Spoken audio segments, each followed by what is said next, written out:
सी था पुनः वहां ही चला जाता है।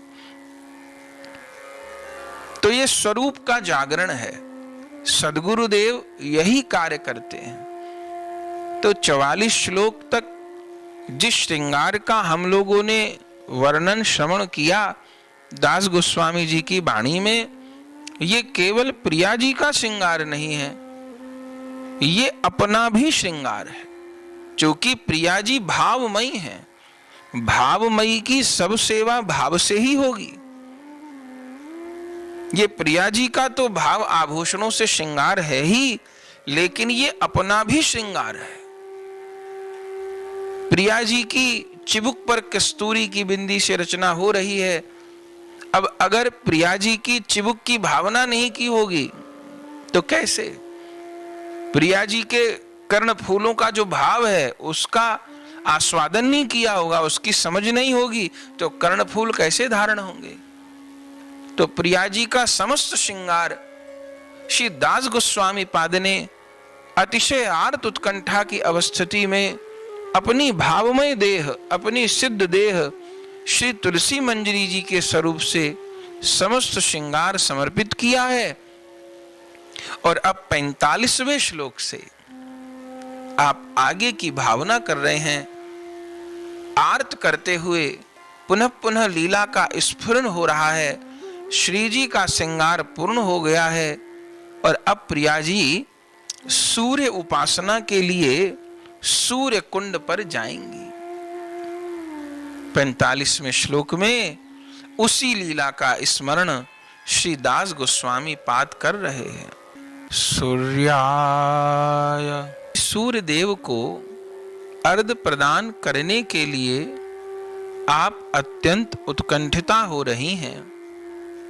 प्रिय सखी वृंद, आपको जब परिवेष्टित कर चल रही होंगी उस समय यह दीन दासी क्या पूजा के उपहार आदि आपको अर्पण करने का सौभाग्य लाभ कर सकेंगी? अब प्रिया जी के प्रातःकालीन श्रृंगार पूर्ण हो गए हैं, सेवा पूर्ण हो गई हैं, मणि दर्पण भी प्रिया जी के सन्मुख पधरा दिए गए हैं। और अब प्रिया जी को अपना नियम पूरा करने की बड़ी त्वरा है। प्रिया जी सवेरे स्नान करके ब्रजलीला में क्या करती हैं? सूर्य पूजा करती हैं। सूर्य पूजा किस लिए करती हैं? देखिए, अभी हमने श्रवण किया कि प्रिया जी की प्रत्येक चेष्टा अपने प्रियतम को सुख देने के लिए है। प्रिया जी की सूर्य पूजा भी अपने श्याम सुंदर के लिए ही है। सूर्य पूजा करने से दीर्घायु की प्राप्ति होती है। सूर्य को अर्घ आदि पूजा आदि समर्पण करने से आरोग्य की प्राप्ति होती है, विघ्न का नाश होता है। बलिहार बलिहार, जिन स्वामिनी जी के नाम मात्र के स्मरण से जीव का सर्वविध कल्याण होता है, मंगल होता है, वह जीवों को शिक्षार्थ, गोपांगनाओं के शिक्षार्थ स्वयं प्रतिदिन श्री सूर्य कुंड पर सूर्य पूजा करने के लिए पधारती हैं। और उस समय पूरी विधि से आप सूर्य पूजा करती हैं। आज भी ब्रज में बरसाना धाम के निकट सूर्य कुंड है। आपको स्मरण होगा 108 दिवसीय भक्तमाल जी की कथा में एक दिन सिद्ध श्री मधुसूदन दास बाबा जी महाराज का चरित्र हुआ, जो कि सूर्य कुंड पर ही निवास करते थे। आज भी जिन मधुसूदन दास बाबा जी की समाधि सूर्य कुंड पर है, वह सूर्य कुंड भी है। अनेक बार वहां के दर्शन का सौभाग्य प्राप्त होता है। वे मधुसूदन दास बाबा जी ब्रज के महान सिद्ध संतों में आते हैं। 4 बड़े जो सिद्ध बाबा हैं उनमें मधुसूदन दास बाबा जी भी हैं, जिन्होंने जीवन भर सूर्य कुंड के तट पर ही भजन किया। और भावना क्या करते थे? भावना यही करते थे कि प्रिया जी यहाँ प्रतिदिन सूर्य पूजा करने के लिए पधारती हैं, तो वे सूर्य कुंड पर क्यों रहते? बोले प्रिया जी सूर्य कुंड पर सूर्य पूजा करने के लिए पधारती हैं और वहां प्रिया जी की सेवा स्वीकार करने के लिए सूर्य देव स्वतः प्रकट भी हुआ करते हैं। तो उस समय मैं प्रिया जी की यह सेवा करने के लिए उनके पीछे पीछे पूजा की थाली लेकर के चलूंगी, जिसमें अक्षत, रोली, कुमकुम, नैवेद्य, दीप, जल इत्यादि सब सामग्री होगी। मैं प्रिया जी के पीछे पीछे, वे महात्मा जीवन भर श्री सूर्य कुंड के तट पर भजन किए और बंधुओं निरंतर इसी भावना में डूबे रहते, निरंतर एक डलिया में पुष्प सजाए रहते, रोली, चावल, नैवेद्य, दीप सजाए रहते। श्री जी आती होंगी सूर्य कुंड पर सूर्य पूजा करने। तो एक तो सूर्य पूजा का उद्देश्य श्याम सुंदर को आरोग्य की प्राप्ति हो, दीर्घ आयु हो, समस्त विघ्नों का नाश हो, ये प्रेम की अतिशयता ऐसा कार्य कराती है। चूंकि ब्रज में समस्त गोपांगनाओं की गुरु श्री जी हैं, गोपिकाओं को सबसे बड़ा भक्त कहा गया है, गोपी प्रेम की ध्वजा, और उन समस्त भक्ति स्वरूपा ब्रजांगनाओं की, गोपांगनाओं की सदगुरु श्री राधा हैं।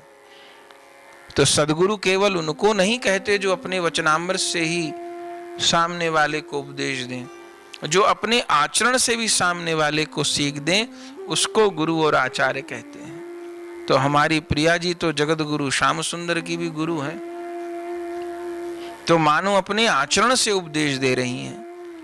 तो श्याम सुंदर का मंगल हो इसके लिए आती हैं, और आने के पश्चात में फिर अनेक बार यहाँ सूर्य कुंड पर जल केली भी होती है। ग्रीष्म ऋतु होती है तो आ गई, अब आने के बाद सूर्य कुंड पर जल केली भी होती है।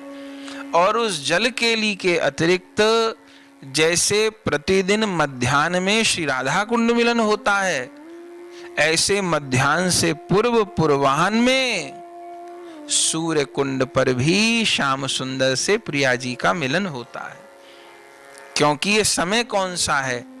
ये वह समय है जब श्याम सुंदर गोचारण के लिए पधारते हैं। ठाकुर जी इस समय नंदगांव से गैया लेकर के गोचारण के लिए पधारे हैं, और श्री जी इस समय श्री बरसाना धाम से स्नान आदि, श्रृंगार आदि की सेवा ग्रहण करके और सूर्य कुंड के लिए पधार रही हैं।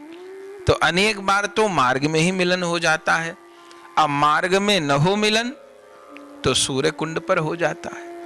जो प्रिया प्रियतम एक क्षण के लिए भी एक दूसरे से बिलग नहीं रह सकते। जो निकुंज की अष्टायाम है वहां तो कहीं आना नहीं है, जाना नहीं है, वहां तो निरंतर एक ही स्थान पर शामाशाम है, सखीगण लाड़ कर रही हैं। अनेक रसिकों ने उस लीला का भी चिंतन किया है, लेकिन विशेष रूप से आचार्य गणों ने ब्रजवाली अष्टायाम का वर्णन किया है। क्योंकि कुछ देर के लिए अलग होना, फिर मिलन होना, फिर कुछ देर के लिए अलग होना, फिर मिलन होना, इस लीला में विरह और मिलन दोनों लीलाओं का आस्वादन है। और ये दोनों लीला रसिक गण के लिए, परिकर गण के लिए अधिक आह्लादकारी हैं। और इस लीला में श्याम सुंदर के वियोग के समय प्रिया जी करती क्या हैं, रहती कैसी हैं, ये शिक्षा साधक गणों को प्रिया जी प्रदान करती हैं। क्योंकि प्रिया जी को कभी विरह नहीं है श्याम सुंदर का, विरह तो हमको है प्रिया प्रियतम का। तो अपने इष्ट देव के विरह में कैसे जिया जाता है, कैसे रहा जाता है, कैसे जीवन यापन होता है, किन साधनों को अपनाना होता है, ये सब शिक्षा ब्रजवाली अष्टायाम में ही प्राप्त होती है। तो कुंज भंग के समय में प्रिया प्रियतम बिछुड़े हैं, रात्रि शयन तो एकत्र हुआ, और जब कुंज भंग हुई, मंगला आरती हुई, मंगला भोग पधराए गए, और फिर श्याम सुंदर नंदीश्वर चले गए, प्रिया जी श्री बरसाना आ गई। अब फिर श्रृंगार स्नान की सेवा, श्रृंगार की सेवा सब श्रीधाम बरसाना में संपन्न हुई, और अब पुनः मिलन हो रहा है। ये तो श्लोक बहुत थे श्रृंगार लीला के, इसलिए इतना समय बीता, चूंकि एक एक लीला का स्वादन करना है, अपने को भावमयी का श्रृंगार करना भी सीखना है, बहुत आवश्यक है वो। इसलिए 21 श्लोक से 44 संख्या श्लोक तक ये सब लीला चलती रही। अन्यथा बस थोड़ी देर में ही मिलन संपन्न हो जाता है, झांकी पलटती रहती हैं बस। तो अब प्रिया जी सूर्य कुंड पर जाएंगी। सूर्य कुंड पर मिलन भी होता है, कभी कभी मंजरी गण सखी गण के साथ में जल विहार भी होता है, श्री राधा कुंड की तरह ग्रीष्म ऋतु में, और श्याम सुंदर से मिलन होता है, और कभी कभी छद्म मिलन होता है, और कभी कभी प्रिया प्रियतम दोनों ही सूर्य कुंड में विहार करते हैं। आपको याद होगा जब मधुसूदन दास बाबा जी का चरित्र सुना और मधुसूदन दास बाबा जी सूर्य कुंड पर आ गए और प्रिया जी के विरह में इतने विह्वल की प्राण त्यागना चाहते थे, मुझे स्वामिनी का दर्शन नहीं हो रहा, सेवा सौभाग्य प्राप्त नहीं हो रहा। तब श्री जी ने उनको स्वप्न दिया था और कहा था, मधुसूदन दास जी व्याकुल मत हो, मैं तुमको प्राप्त हूं। अभी मैं तुमको अनुभूति के रूप में, मानसी सेवा के रूप में प्राप्त हूं, और एक समय आएगा जब प्रत्यक्ष रूप में भी प्राप्त होंगी, तो प्राण त्यागे से थोड़ी बात पूरी होती है, तो मैं जीऊं कैसे। तब श्री जी ने स्वप्नादेश दिया था मधुसूदन दास बाबा जी को कि जिस स्थान पर आप सूर्य कुंड में स्नान करते हो, वहां पर कमर तक जल में एक दिव्य शिला है, जिस शिला पर प्रतिदिन नित्य लीला में मैं अपने आभूषण रख देती हूं। सूर्य कुंड में विहार के लिए जाते हुए अपने आभूषण रख देती हूं, सखियां आभूषण रख देते हैं, श्याम सुंदर अपना मुकुट आदि विराजमान करते हैं। तो मेरे आभूषण रखने से, श्याम सुंदर के आभूषण रखने से उस शिला पर हमारे आभूषणों के चिन्ह भी बन गए हैं। तो मधुसूदन दास जी आप उस शिला को निकालो और मेरा ही स्वरूप मान करके सेवा करो, और तुमको प्रत्यक्ष सेवा सुख की प्राप्ति होगी।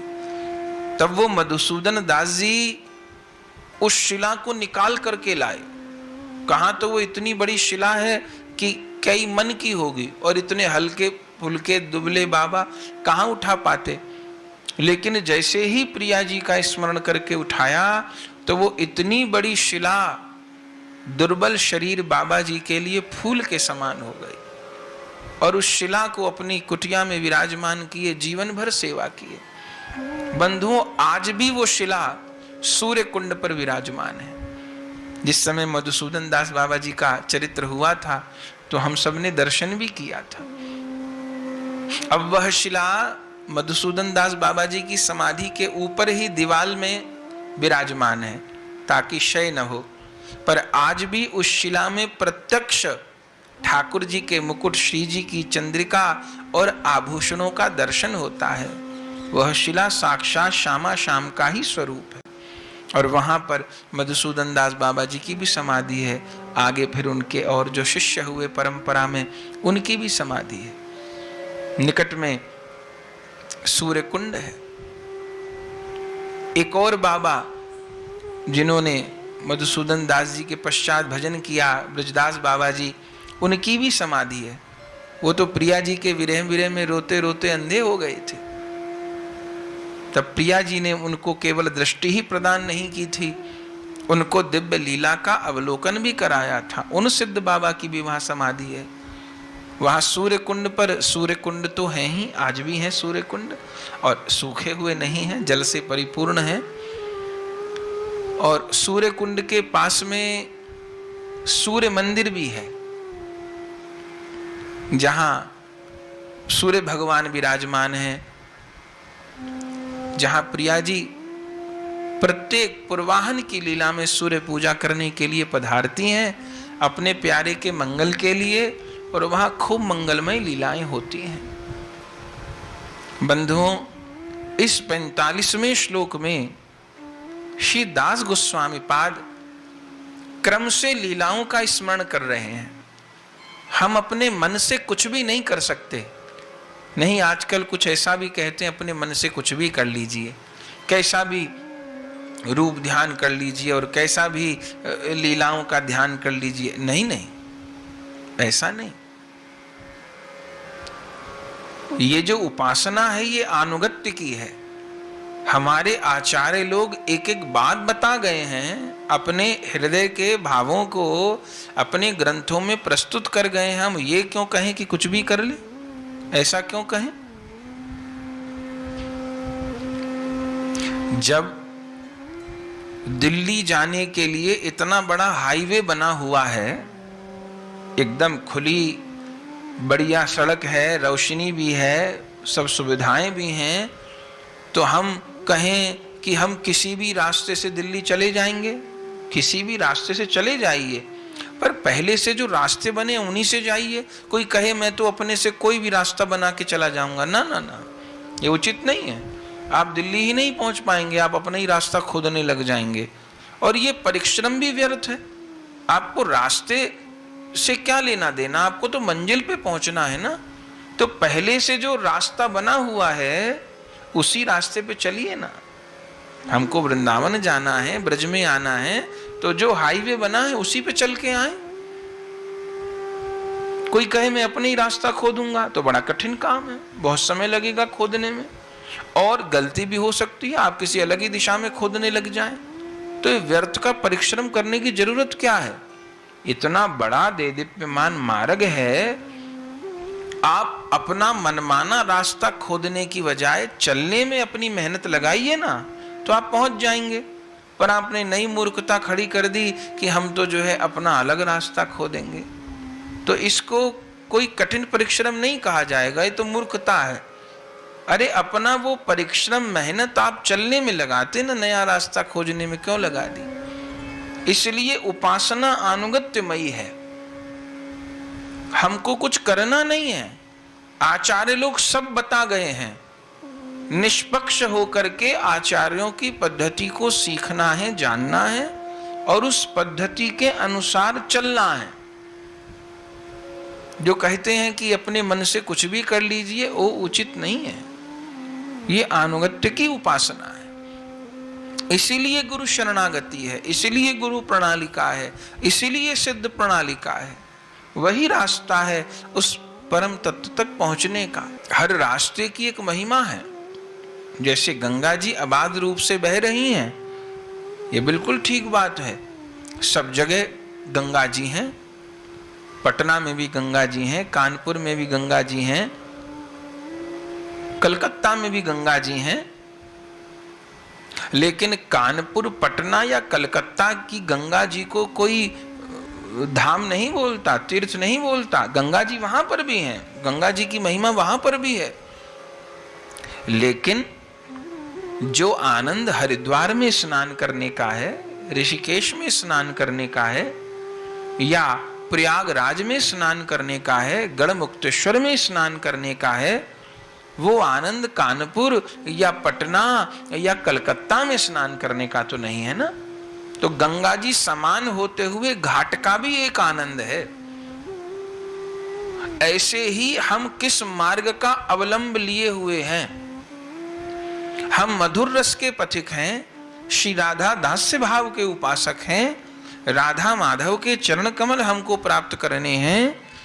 तो राधा माधव ने अपने नित्य निकुंज की सखी मंजरी गण को जिन रूपों में इस कलयुग में अवतरित किया है, रूप गोस्वामी पाद, सनातन गोस्वामी पाद, श्री गोपाल भट्ट, श्री रघुनाथ भट्ट, श्री रघुनाथ दास, श्री जीव गोस्वामी पाद इत्यादि आचार्य गण, इन्होंने जो मार्ग बताया है, चूंकि ये राधा माधव के निज परिकर ही हैं, चूंकि इन पर कृपा करने के लिए स्वयं राधा माधव ही गौरांग बन करके आए हैं, तो उन महाप्रभु जी के द्वारा जो प्रकट और महाप्रभु जी के अनुगत आचार्यों के द्वारा जो प्रकाशित मार्ग है, वही सबसे सुरक्षित सहज है पहुंचने का।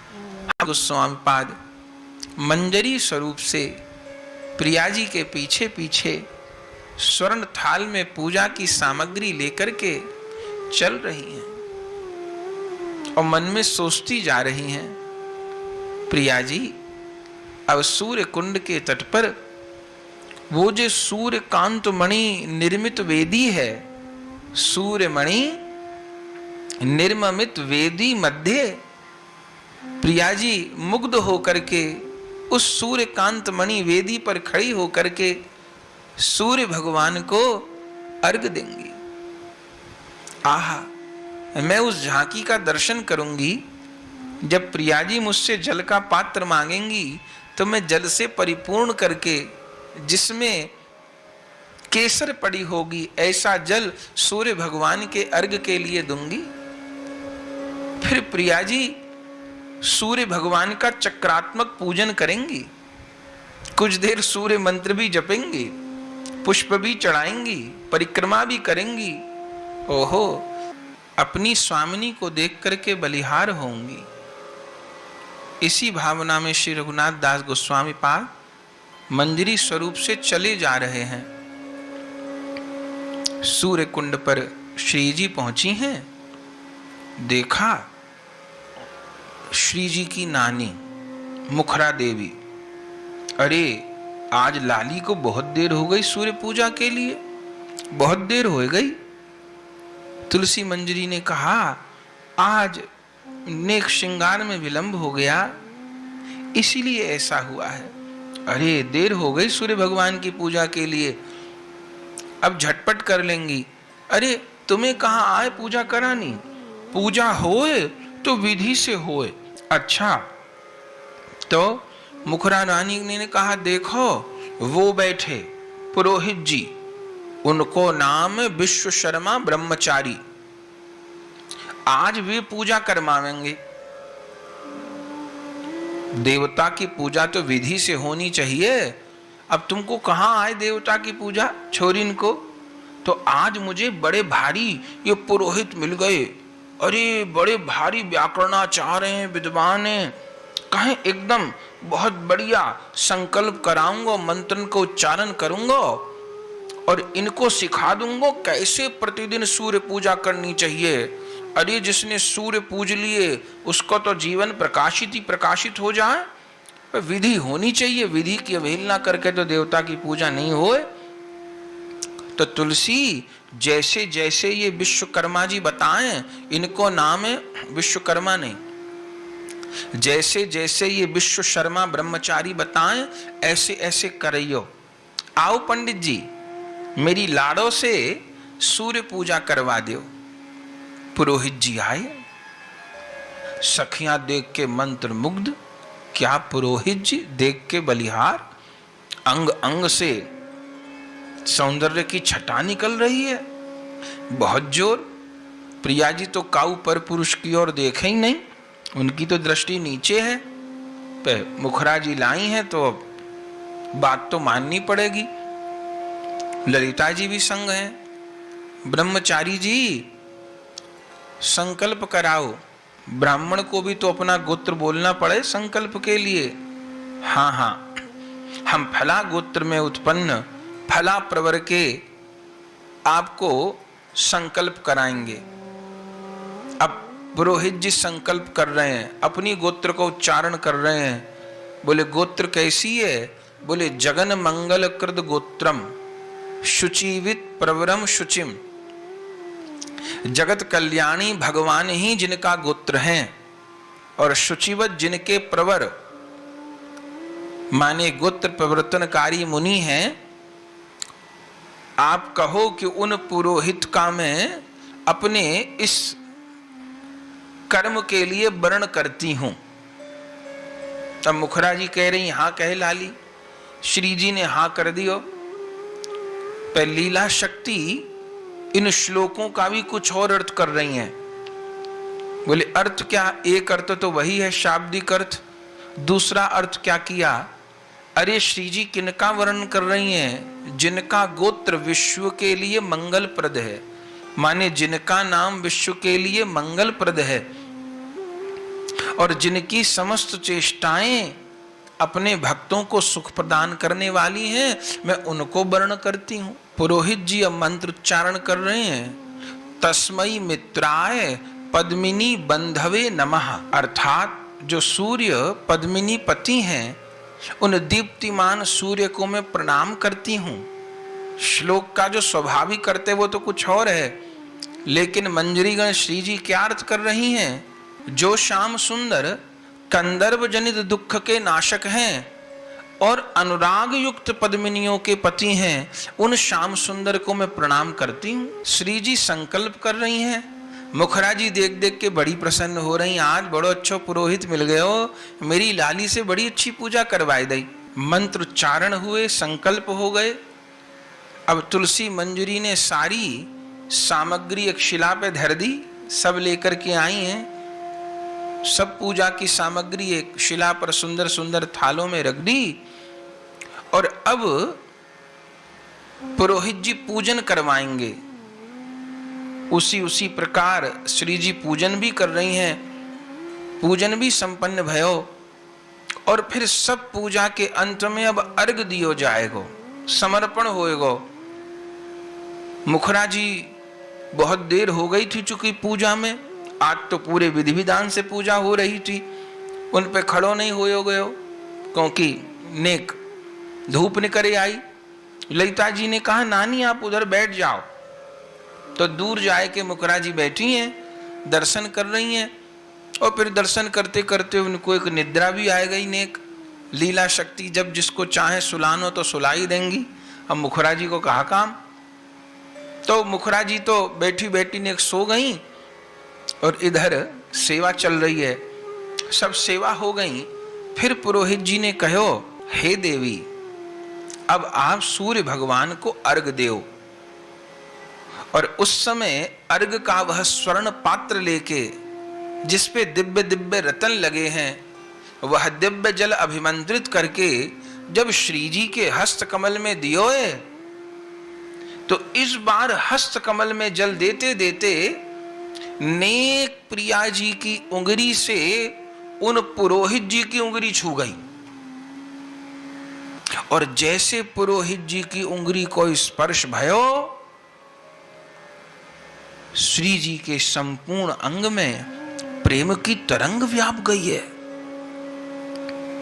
अभी तक तो उन्होंने पुरोहित जी की तरफ दृष्टि उठा के भी देखो नहीं,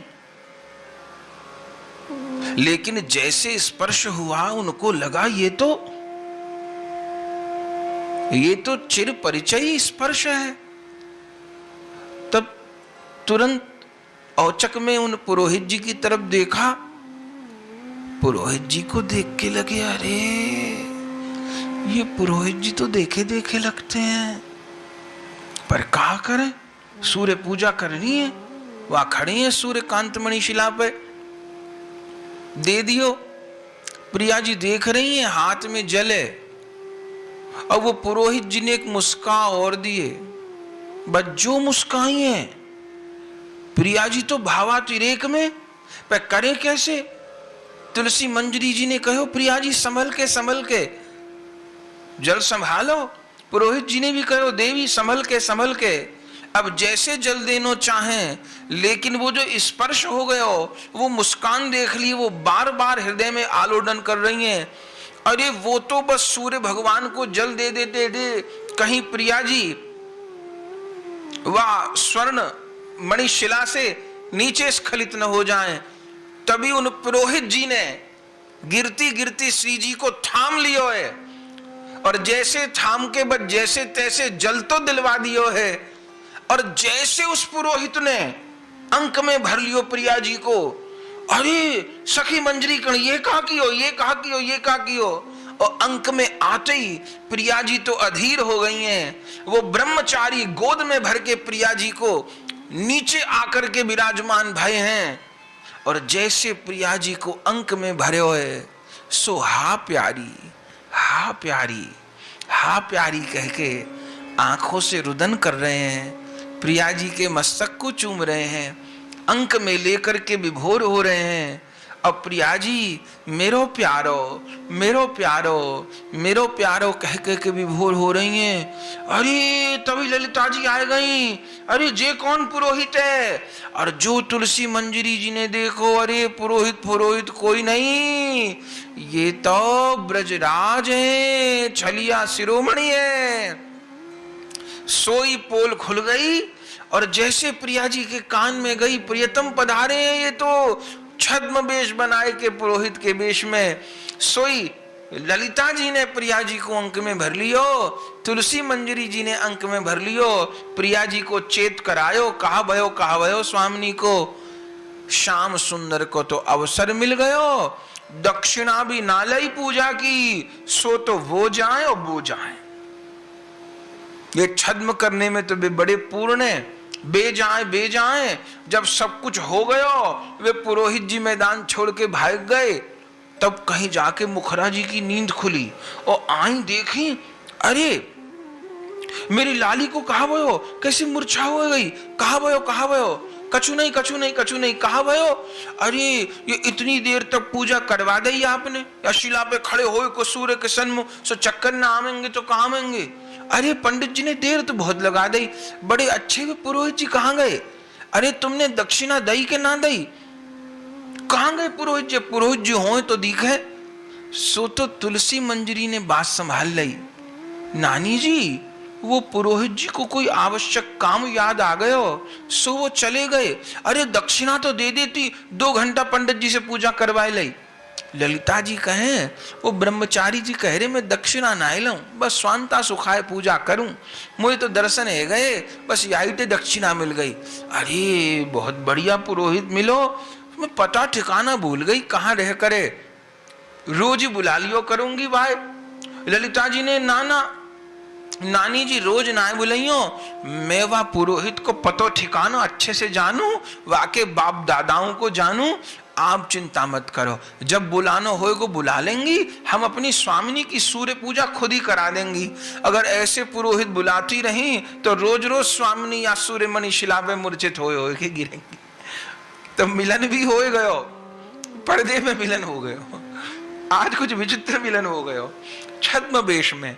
लीला तो जाने कितनी है, कौन गा सके। श्याम सुंदर तो उनको तो काम हो गयो, अंक भर के स्वामी जी से मिल लिए, मकरंद को पान कर लिए, पर प्रिया जी अधीर हो गई, क्योंकि छद्म वेश खुल जाए इसके भय से मुखरा जी को कहा जवाब दूंगा, वो डोकरी 100 सवाल पूछेगी। तो श्याम सुंदर अंतर्धान हो गए, पर प्रिया जी इस समय विरह व्याकुल हो गई। अब श्याम सुंदर को तो छद्म लीला बड़ी प्रिय है, वे तो जब आए जिसके पास आए प्राय अपना रूप ही छिपा के आम है, जिसको पहचान न हो पहचान ले। अब जो नहीं पहचान पावे वो भी विचारों वंचित हो जाए, और जो पहचान ले उस पर सहन नहीं हो। प्रिया जी मूर्छित हो गई हैं, और उस समय अपनी प्रिया जी को संभाल रहे हैं श्री रघुनाथ दास गोस्वामी पाद तुलसी मंजरी जी के रूप में। तभी लीला को विराम भयो है, आर्तनाद कियो है, और अब अगली सेवा की भावना कर रहे हैं। 46